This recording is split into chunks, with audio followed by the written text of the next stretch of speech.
Yo, what it is, what it was, what it does, or whatever. It's Magnif. It's another episode of Fab, Flat, or Whack. Again, I do this to keep it simple, stupid, and superb. That's another series. Same concept, but anyways, I'm just trying to do some cinematic breakdowns from films and other films that I shot that I like and that my team, people that I work with, or other people send to me for me to see my perspective or my visual language on how I would break it down. So fabulous means great, flat means whack means I don't know what you're thinking. But again, I mean no disrespect in these videos. I'm just trying to give my creative perspective so I can help someone somewhere somehow. So let's do it. So this video is going to be on a music video that I did a couple months back called Not For Me, for my artist called AB in the DMV area. So let's do the thing. All right. I always do the opening scene. So typical intro, make it, I don't know. We're just kind of setting the mood here. I'm sorry. All right. First scene. What do I think? So this is beautiful. We have a dark, we have light, we have vibes, we have everything. We have a beautiful young lady, and we have a little soda flare at the right side here. So yeah, definitely all the elements in which the framework speaks to. I'm lighting from the broadside.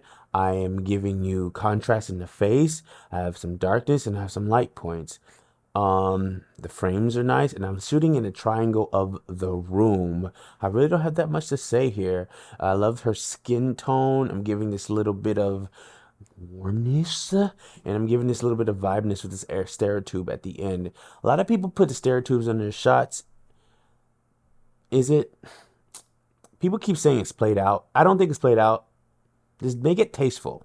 Just don't make it disgraceful. Make it tasteful. But yeah, this works. This is fab. Check mark. Let's go. I love this shot. This was a great idea. So I'm not too happy that the light went over on his nose. We tend to try to just make it only hit the side of his face. The nose kind of just looks weird. But ultimately, this shot only really pops out because of this texture that we put on the back of this wall. We use a gobo on one of the aperture heads. So yeah, so this really just creates, it just gives us the texture. It makes you see the difference between him and the wall. He's just not standing into nothingness. And I put a little bit of the refrigerator here. You can tell that later. And kind of shooting in this 360 kind of angle. So I'm putting him at the edge of those two walls, this flat side, and that he's kind of sitting at the end of a hallway. So right between where both of those rooms like conjoin and they kind of meet each other, and that creates a triangle, which is a great element because you can see the distance kind of going away from him with that door, and you can see the flatness on this other wall right here. So yeah, great elements, adding some type of light on the flat wall to just build that separation between the artist and the wall. And of course, the camera is more towards the shadow side of the person's face. Let's go. That's two, right? Yeah. Face shot. Always love the face shots. Really quick, really fast. So the backlight here is really giving everything. It's giving the, I don't know. I don't have a word yet. Anyways, so the reason why the backlight is so important here is because it just brings out the texture of her hair. If I didn't have the backlight, the hair would just be too dark and you wouldn't be able to see anything in it. So just to be able to have that backlight to just separate her from the background really, really helps. Of course, give her lovely brown skin some warmth to give it that buzz. Have a door in the background, but of course the blurriness, because we're shooting, I think we're at like 1.8. So that's why you see so much blur in the background. Put some little bit solar flares in the post. I love this. This is fab. Check. Let's go.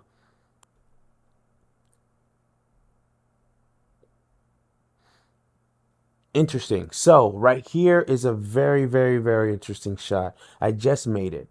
I still would call this fab. Why? Because now I'm using all the elements of the framework. People keep saying, what is this framework that I'm talking to? I'll break it down in some other videos, but essentially it's shooting on the dark side of the subject, lighting from the back of the subject. And I'm also doing a soft hob. What's a soft hob? I'm putting one source, I think one light source outside of this window. The top half is soft, which is hitting her face. The bottom half of the window is hard. There's no fabric on the top of it, which is hitting her shirt, which gives you this big highlight right here, just to add the separation between her top side and her bottom side. And since she has a black shirt on, I knew it was going to be very, very hard to distinct that. So giving that soft hob to make it seem like the sun is just racing through the bottom of the window while still adding some softness to her skin really brings that out. Now, I don't like the void in the corner of the right side so much. I probably could have put a light there to lift up that ambient, but hey, we didn't do that. But still a beautiful scene. Her skin is very, very soft and pristine. And yeah, man, I like it. I like it. I like it. I like it. I like it. Fab. All right, let's go to this thing. All right, this is what I call great accidents. I live by these, by the way. Great accidents are my best friend. That sounds like baby mama drama. Anyways, the reason why I call these great accidents is just stuff just tend to work out for you, and you couldn't even have planned it. So, for instance, we're on the outside. I think it's a very, very cloudy day, as you can tell. But just because on the inside of that bookstore, it's just giving you the sepia type of look, really gives it that expression of this scene, really gives you that separation, really gives you different posures. Just because those color differences are there really adds it. And I love the clothing design here. Whoever the stylist is, shout out to her. But yeah, so just for that inside to be orange and the outside to be dull really gives me that separation. So great job to the team for catching this shot. I wasn't here for this, by the way. I was somewhere else. All right, so this is flat. First of all, it's not in focus. So this is flat.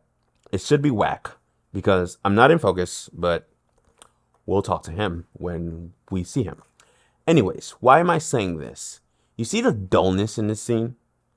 Now you can see that there's people here, but the background just looks, first of all, it looks overly lit. It looks like the bottom part might be overly exposed, it might be blown out.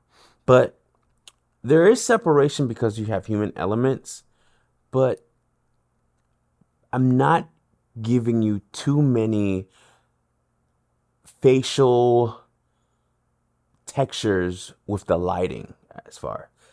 I think what happened here is she came towards the neg because we have a lot of negative feel on the front side of them just to add contrast. But for some reason, the light didn't work out. We're probably trying to hurry up and get to the next scene. And we just said, hey, can you give her a hug real quick? And this is probably what happened. So I would call this flat, but I'm being hard on myself. But yeah. But sometimes you gotta hurry up and then you just don't get the shot. But is it gonna kill the shoot? No. If you get at least 85% of the way, I'm wildin'. I want 100%, but I'm not gonna say be realistic. Try your best. Just try your best. All right. Do we have anything else here that I want to express? All right, let's just break this down. Now, clearly the focus is on AB with the spotlight on his face. And you see how it's kind of matching the stage. That's an accident, by the way. Now, I wanted everything to look the same and him to really pop out. But everything else except his face is really flat. And I don't like the voidness in the back here. It looks like you're going to get lost in Darth Vaderness, like lost in hell. Like you go back there, you might get kidnapped or something. So I should have lifted the ambience just a little bit because you can't really understand what's going back there. Now, granted, we didn't have that much control of this place. There's a lot of things back there, so it kind of just worked out. But just from a cinematic perspective, just having no information back there doesn't help me out. It's giving lazy. Now, and she's kind of lit all across. And you see how her body kind of just fits into the background. It just gets lost in the mush. So I'm going to call this flat with a little bit of fab just because I'm popping out his face with this hard light. And you can see the difference between hard light and soft light. Soft light usually spreads itself. So we can say everything for her body is soft. There's no real hardness, no punchiness to it. And how this is just beaming. Now this was a cinematic, this was a creative choice of mine to do it this way for this creative element.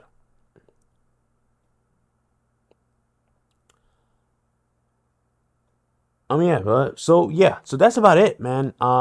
That's another episode. That was part 2 of FFW, Fab, Flat or Whack.